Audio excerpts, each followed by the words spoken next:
नमस्कार मंडळी। आज ना मंडळी एका वेगळ्या पद्धतीची कांद्याची भाजी म्हणा, चटणी म्हणा किंवा गावाकडच्या साईडला याला कोंबड कांदा सुद्धा म्हणतात।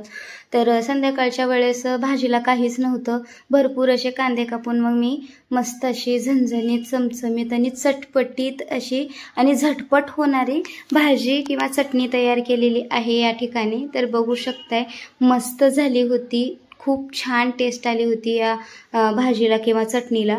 तर चला तर व्हिडिओ सुरुवात करूया व्हिडिओला। आता इथं बघा लांब साईजमध्ये मी कांदा कापून घेतलेले आहेत आणि त्याच्या पाकळ्या वेगवेगळ्या करून घ्यायचे, तसं थोडंसं हाताने चुरून घ्यायचं आहे आपल्याला। तर बघू शकताय मी थोडेसे जास्तच कांदे कापले होते, तर मस्त होती ही भाजी म्हणून माझ्या घरात तर सगळ्यांनाच आवडते, नक्की ट्राय करा। तर आता कांद्याच्या पाकळ्या वेगळ्या करून झाल्या की त्याच्यातलं पाणी पूर्णपणे काढून द्यायचं आहे आपल्याला। आता इथं तेल सुद्धा जास्त लागत नाही बरं का याला, तर मी 1.5 पळी इतकंच तेल घातलेलं आहे तेलाच्या पळीनं, जे छोटी आहे माझी तेलाची पळी। आणि कढईमध्ये तेल गरम झालं की मग याच्यामध्ये बघू शकताय तुम्ही पाव चमचा जिरं आणि पाव चमचा मोहरी टाकून घ्यायची आहे। तर मोहरी आणि जिरं दोन्हीही तडतडले की मस्त असं तडतडू द्यायचं आहे। तडतडले की मग याच्यामध्ये आपण जो कापून घेतलेला कांदा आहे तो त्याच्यामध्ये टाकून द्यायचा आहे। बरं त्याच्यामधलं पाणी अगोदरच मी काढून घेतलं होतं, तर अशाच कांदा टाकायचा नाही, पाण्यासकट थोडंसं पाणी निथळवून घ्यायचं आहे त्याच्यामधलं। तर बघू शकताय मस्त असं कांदा टाकून दिल्याच्या नंतर परतून घ्यायचं आहे किंवा एकजीव करायचं आहे म्हणू शकताय। तर गॅसची फ्लेम मोठीच ठेवलेली आहे मी, गॅसची फ्लेम मोठीच ठेवा शक्यतो, तर छोटी ठेवली की खूप वेळ लागेल मग याला। तर आपल्याला झटपट भाजी बनवायची आहे किंवा चटणी बनवायची आहे म्हणू शकताय।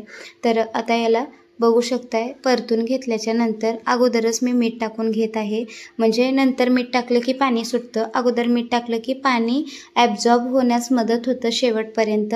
तर बघू शकताय सगळ्यात अगोदर आपल्याला मीठच टाकून घ्यायचं आहे याच्यामध्ये।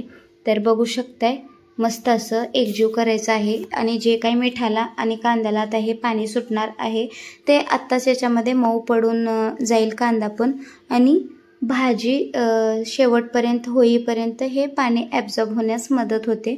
तर बघू शकताय आता एकजीव करून झालेलं आहे आणि आता ह्याला सतत असं परतत राहायचं आहे आपल्याला, कांदा मऊ पडेपर्यंत आपल्याला परतत राहायचं आहे। कमीत कमी एक 4 ते 5 मिनिटं आपल्याला याला परतून घ्यायचं आहे। बघू शकताय कांद्याचा हलका रंग बदललेला आहे 4-5 मिनिटांनी आणि मऊ सुद्धा पडलेला आहे, मधलं पाणी सुद्धा ॲब्झॉर्ब होऊन गेलेलं आहे किंवा पाण्याचं प्रमाण सुद्धा कमी झालेलं आहे।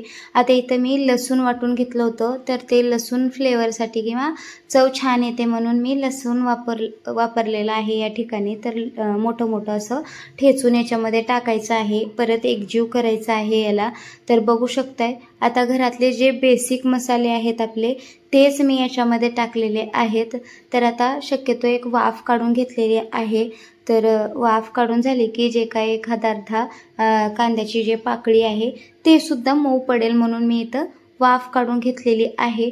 तर आता मसाले याच्यामध्ये टाकून घेऊया। सर्वात अगोदर मी मोठ्या चमच्याने 1 चमचा काळं तिखट असताना वर्षभराचा साठवणुकीचा मसाला आपला तो टाकून घेतलेला आहे, तो 1 चमचा घेतलेला आहे।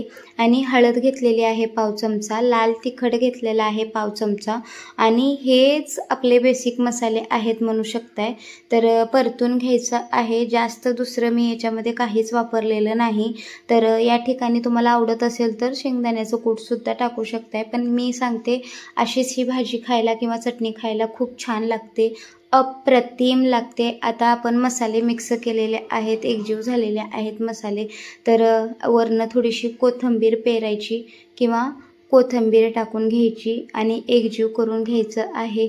मस्त फ्लेवरची होते ही भाजी, नक्की ट्राय करा। व्हिडिओ कसा वाटला कमेंट्स बॉक्समध्ये सांगायला विसरू नका। तांदळाच्या भाकरीसोबत, आपल्या ज्वारीच्या भाकरीसोबत किंवा चपातीसोबत सुद्धा खाऊ शकताय। नवीन असाल चॅनलवर तर प्लीज सबस्क्राईब करायला विसरू नका, बेल आयकॉनला क्लिक करा म्हणजे माझे नवनवीन व्हिडिओ तुमच्यापर्यंत लवकरात लवकर पोहोचतील।